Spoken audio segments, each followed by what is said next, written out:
بسم الله الرحمن الرحيم يسبح لله ما في السماوات وما في الأرض الملك القدوس العزيز الحكيم هو الذي بعث في الأميين رسولا منهم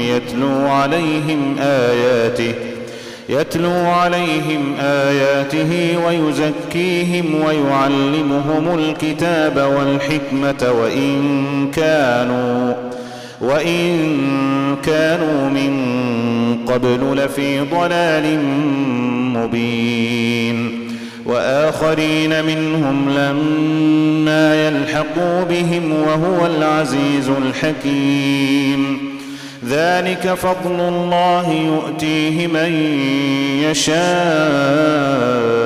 والله ذو الفضل العظيم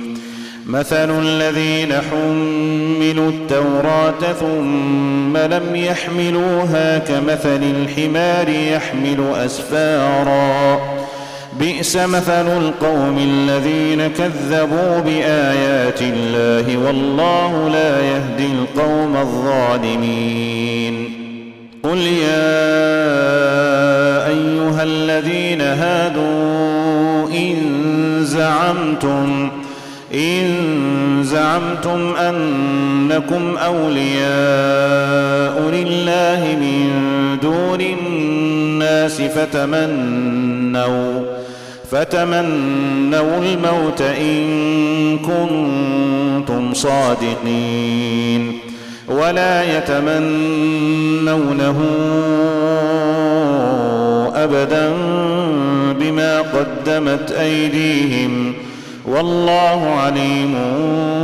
بالظالمين قل إن الموت الذي تفرون منه فإنه ملاقيكم ثم تردون إلى عالم الغيب والشهادة فينبئكم بما كنتم تعملون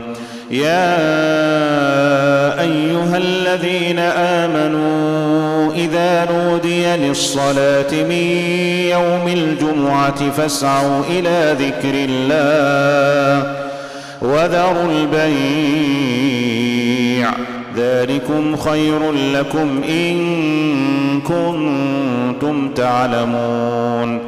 فإذا قضيت الصلاة فانتشروا في الأرض وابتغوا من فضل الله واذكروا الله كثيرا لعلكم تفلحون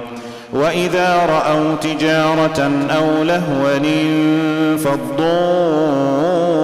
إليها وتركوك قائما قل ما عند الله خير من اللهو ومن التجارة والله خير الرازقين